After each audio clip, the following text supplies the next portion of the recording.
அருமையான தேவ பிள்ளைகளே, வாசிக்கிற நீங்கள் ஆண்டவர்கிட்ட கேட்கவே ஒன்று உண்டு, எனக்கு மாத்திரம் பெருமை வந்துடவே கூடாது, தாழ்மையாக நடக்கணும்.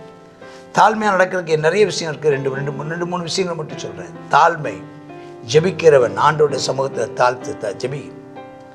ஜனங்களுக்கு முன்பதாக நன்றி உள்ளவனாக இருக்குது, தேவனுக்கு முன்பதாகவும் மனிதர்களுக்கு முன்பதாகவும் ஆமென் ஸ்தோத்திரம் நன்றி உள்ளவனாயிரு, உண்மை உள்ளவனாயிரு. உங்களை தாழ்த்தி தாழ்த்துகிறவர்களாக இருங்க. பெருமை பேசி மற்றவங்களை அசட்டையாய், மற்றவங்களை மட்டமாய், மற்றவங்களை அற்பமாய் நடத்தாதீங்க. அப்படி எண்ணாதீங்க. அப்படி இருங்க.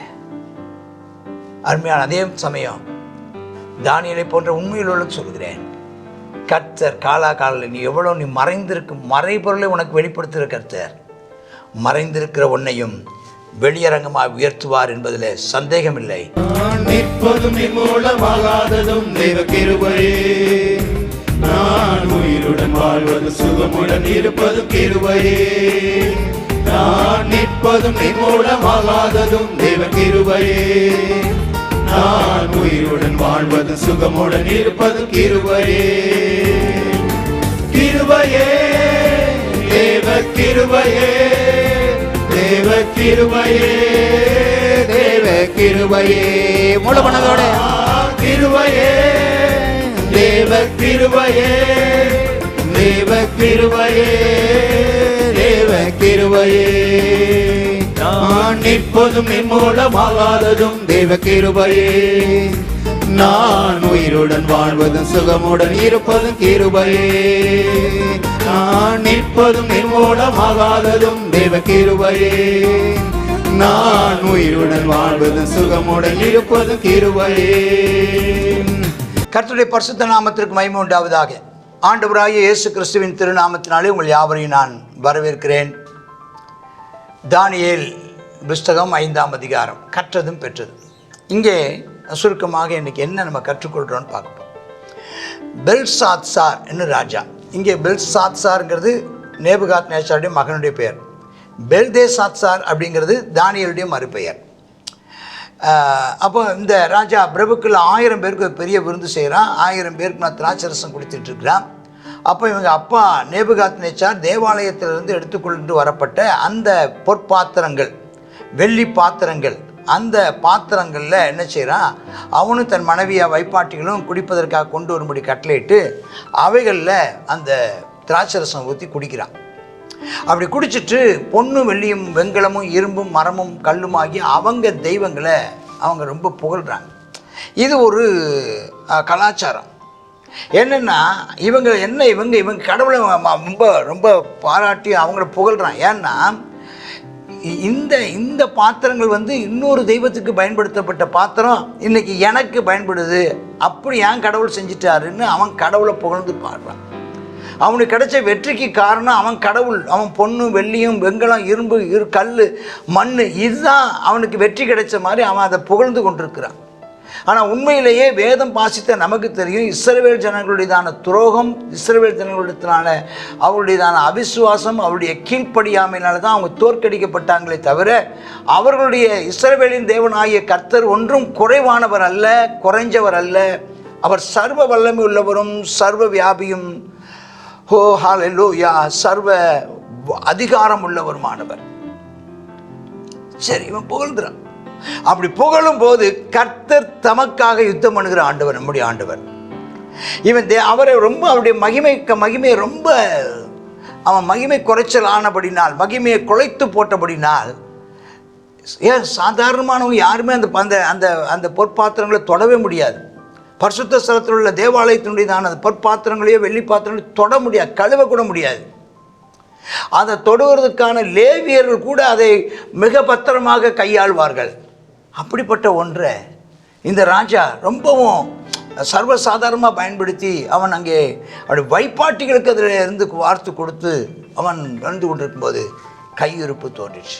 தேவனுடைய கை விரோதமாய் வருமானா எப்பேற்பட்ட ராஜாவுக்கும் நடக்கிற கதை என்ன, முகம் வேறுபட்டுருச்சு, நினைவு கலங்க பண்ணிடுச்சு, இடுப்பு கட்டு தளர்ந்துருச்சு, முழங்கால் மோதிச்சு, கத்த ஆரம்பிச்சிட்டான். கத்திட்டான்.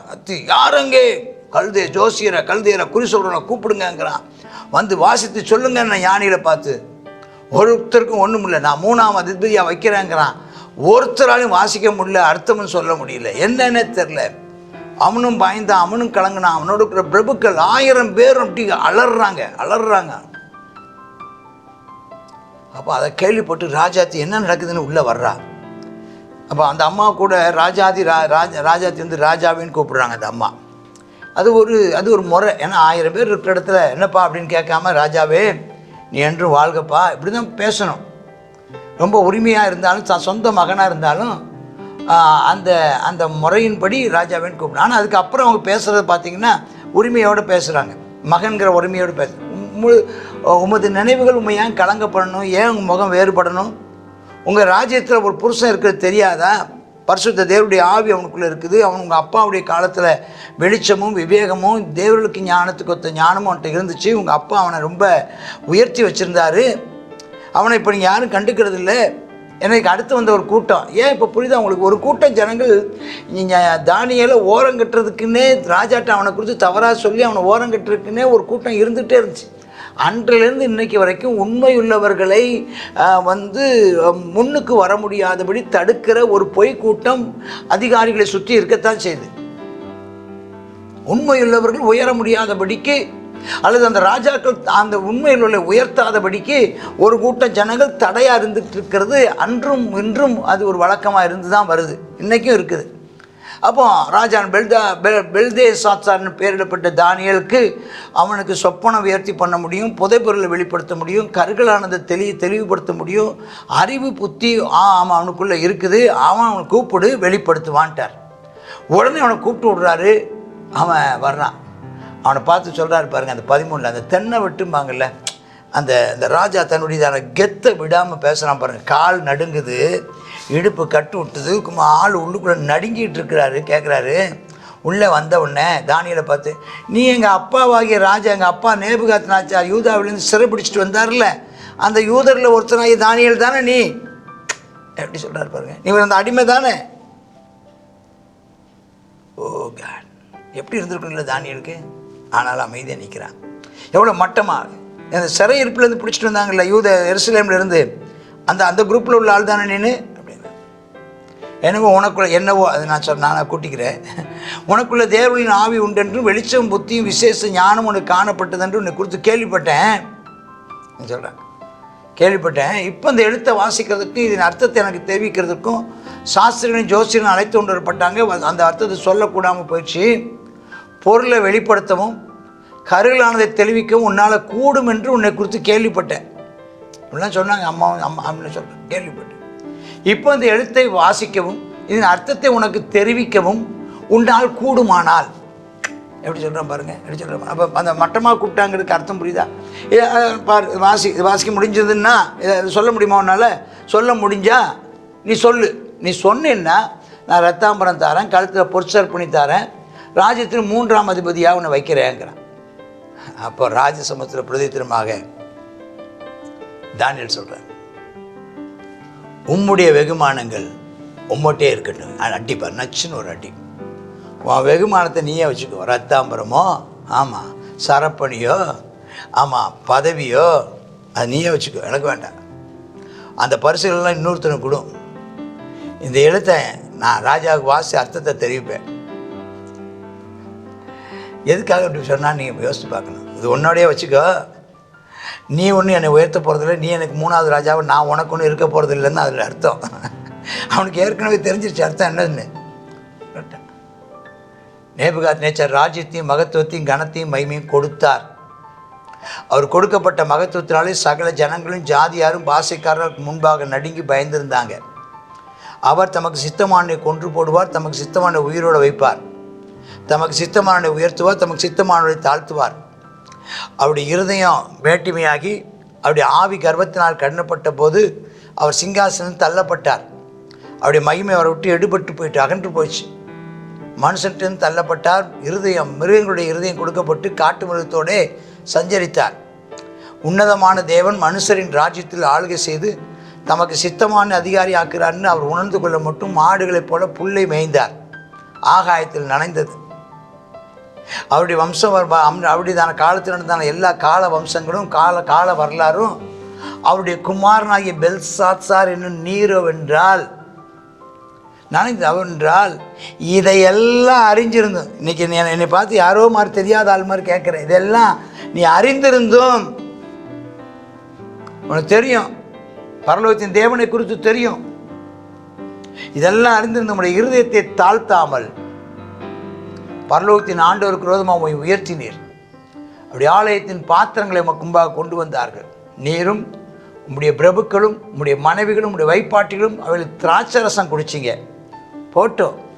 இதுவும் இல்லாமல் தம்முடைய கையில் உம்ம சுவாசத்தை வச்சிருக்கிறார். உமது வழிகள்லாம் எல்லாவற்றுக்கும் அதிகாரியாகிய தேவனை நீர் மகிமைப்படுத்தாமல், அவர் தான் எல்லாவற்றுக்கும் உனக்கு ராஜ்யபால், உங்கள் அப்பாவுக்கு ராஜ்யம் கொடுத்ததும் அவர் தான், உனக்கு ராஜ்யம் கொடுத்ததும் அவர் தான். இதை தெரிஞ்சிக்காமல் என்னவோ உன் கல்லும் உன் பொண்ணும் உன் வெள்ளியும் உன் மண்ணும் தான் கொடுத்தது என்று நினைத்து கொண்டு காணாமலும் கண் இருந்து காணாமலும் காது இருந்து கேளாமலும் கை இருந்து அவன் சோத்திரம் தான் மண்டை இருந்து உணராமலும் இருக்கிற வெள்ளி பொண்ணு வெங்கலம் இரும்பு மரம் கல் நான் ஒன்று சேர்த்துக்கிறேன் மண் புகழ்ந்தீரே. அந்த கையிருப்பால் அவள் எழுதப்பட்டு இந்த எழுத்து எழுதப்பட்டுச்சுப்பா. இது அவருடைய தேவாதி தேவனுடைய கையிருப்பு எழுதிச்சுப்பா. என்ன எழுதியிருக்கு தெரியுமா? மெனே மெனே தெக்கேல் உப்பார்சின் என்பது எழுதியிருக்குது. அர்த்தம் தெரியுமா? மெனே என்பதற்கு தேவன் ராஜ்யத்தை மட்டிட்டார் என்று அர்த்தம். உனக்கு அதற்கு முடிவுண்டாக்கினார் என்று அர்த்தம். தெக்கேல் என்றால் நீ திராசில் நெருக்கப்பட்டு குறைய காணப்பட்டாயின்னு அர்த்தம். பெரேஸ் என்றால் உன் ராஜ்யம் பிரிக்கப்பட்டு மேதியருக்கும் பெர்சியருக்கும் கொடுக்கப்பட்டதுன்னு அர்த்தமாம்னு சொல்லி முடிக்கிறார். அப்போ பெல்சாத்சார் தானியலுக்கு வாசிட்டா சொல்லிட்டப்பா, சொன்ன மாதிரி செஞ்சுருங்கப்பா அப்படின்னு ரத்தாம்பரம் சரப்பணி எல்லாம் தரிக்கமும் 3ஆம் அதிகாரம் இருப்பான்னு சொல்லி பறையிடவும் முறையிடவும் கட்டளையிட்டான். எல்லாம் டம்னு அடிச்சிட்டான்னு சொன்னது செஞ்சுட்டான். ஆனால் அன்று ராத்திரியில் கல்தரின் ராஜாவாகிய பெல்சாத்சார் கொலை செய்யப்பட்டான். மேதியனாகிய தரியு தன் 62வது வயதில் ராஜ்யத்தை கட்டி கொண்டான். ஆம், இதிலிருந்து கற்றுக்கொள்வதும் பெற்றுக்கொள்வதும் அவசியம் என்ன? ரொம்ப ஆடாதீங்கிறாங்கல்ல, இதுலேருந்தான்.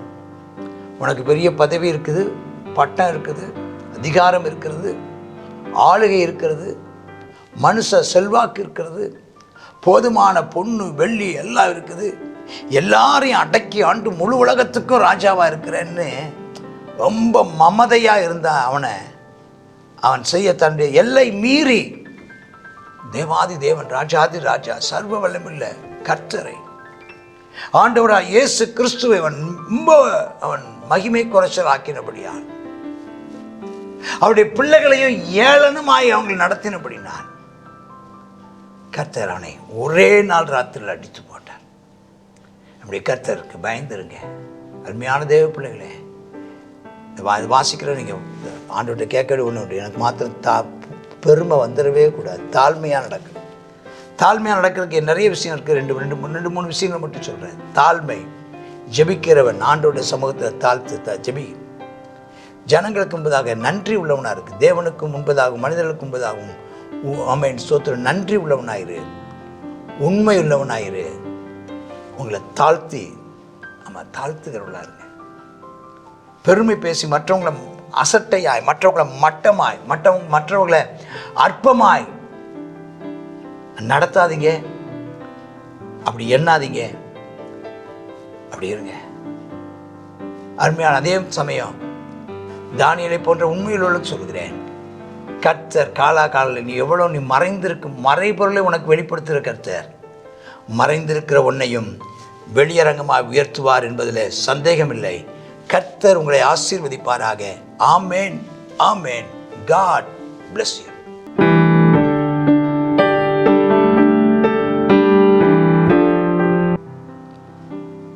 தானியேல் 5வது அதிகாரம். இந்த 5வது அதிகாரத்தில் பெல்ஷாத்சாரை குறித்து நம்ம இதில் பார்க்குறோம்.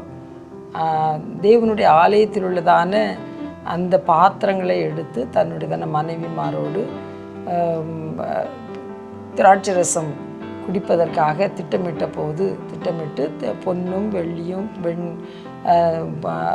வெண்கலமும் மரமும் மண்ணுமான கல்லுமான அப்படிப்பட்டதான தேவர்களை அவர்கள் புகழ்ந்து கொண்டிருந்த போது ஒரு உறுப்பு என்ன செய்துச்சு, விரல்கள் தோன்றி சுவரில் எழுதிட்டு. அப்பொழுது அவன் என்ன செய்தான், நடுங்கி போயிட்டான்னு சொல்லி பார்க்குறோம். அவனுடைய இடுப்புகள் கட்டு விடப்பட்டதுன்னு சொல்லப்பட்டிருக்கிறது. அவனுடைய கால்கள் ஒன்றோடு ஒன்று மோதி கொண்டதுன்னு சொல்லப்பட்டிருக்கிறது. மிகவும் பயந்து போனான். அந்த நேரத்தில் தானியேல் வரவழைக்கப்பட்ட போது தானியேல் என்ன செய்கிறார், அவனுடையதான காரியத்தை வெளிப்படுத்துகிறதான காரியத்தை, அந்த மெனே மெனே தெக்கேல் உப்பார்சின் அப்படிங்கிறதான அந்த வார்த்தையினுடையதான அர்த்தத்தை தெளிவுபடுத்தி கொடுக்கறதான காரியத்தை குறித்து பார்க்குறோம். இதில் கர்த்தர் தானியேலை பயன்படுத்தினார். அது மாத்திரம் இல்லை, இந்த பெல்ஷாத்சார் என்ன செய்தார், நேபுகாத்நேச்சாருடைய மகன் அவனுடைய அப்பா செய்தது தெரிந்திருந்தும், அவன் செய்த தவறுகளை தெரிந்திருந்தும் நீ என்ன செய்த, இந்த தப்பை நீ செய்ததுனால கர்த்தர் உன்னுடைய ராஜ்யத்தை என்ன செய்கிறார், மாட்டிட்டு உனக்கு என்ன செய்கிறார், உன்னை நிறுத்து பார்க்கும்போது தராசில் என்ன செய்கிறார், நீ குறைவாய் காணப்பட்டதுனால உன்னுடைய ராஜ்யத்தை மேதியருக்கும் பெர்சியருக்கும் கொடுக்கிறார் என்று சொல்லி என்ன செய்கிறான் சொல்லுகிறத நம்ம இதில் பார்க்குறோம். அப்போ இன்றைக்கி நம்ம இதில் கற்றுக்கொண்ட காரியம் என்னன்னு சொன்னால், நாம் என்ன செய்வோம், நாம் தாழ்மையாய் நடந்து கொள்வோம். நம் தேவனை பற்றியதான காரியங்களை தெரிந்திருந்தோம், தேவனுடைய மகத்துவங்களை அறிந்திருந்தோம், நாம் மனம் போல் வாழாதபடிக்கு தேவனுடைய சித்தத்தை செய்ய கர்த்தர் நமக்கு கிருபை தருவாராக. அவருக்கு கீழ்ப்படிந்து நடப்போம், அவருடைய வார்த்தைக்கு செவி கொடுப்போம், ஜெபம் பண்ணுவோம். கர்த்தாவே ஸ்தோத்திரம் இயேசப்பா, இதனால் இந்த பெல்ஷாத்சாரை குறித்து நாங்கள் இதை பார்க்குறோம். ஆண்டவரே அப்பா, இவ்வளவாய் தன்னுடைய தகப்பனுடைய தானே ஆட்சி காலத்தில் நடந்ததான எல்லா காரியங்களும் உங்களுடைய மகத்துவத்தையும் வல்லமையும் அறிந்திருந்தும் தன்னுடைய தகப்பன் தள்ளப்பட்டு ஆமேனப்பா மாட்டை போல அப்பா புல்லை தின்றதையும் ஆமேனப்பா எல்லாவற்றையும் பெருமையினால் வந்த அந்த சேதங்களையும் அறிந்திருந்தும் அப்பா தேவனே மறுபடியுமாக இவன் தன்னுடைய எண்ணத்தில் துணிகரம் கொண்டதான அப்பா அந்த ராஜாவை குறித்து நாங்கள் பார்க்கிறோம். ஆண்டவரே அப்பா, எல்லா ஜனங்களும் உமக்கு பயந்து நடக்கவும் தாழ்மையாய் நடந்து கொள்ளவும் கிருபை தாரும்.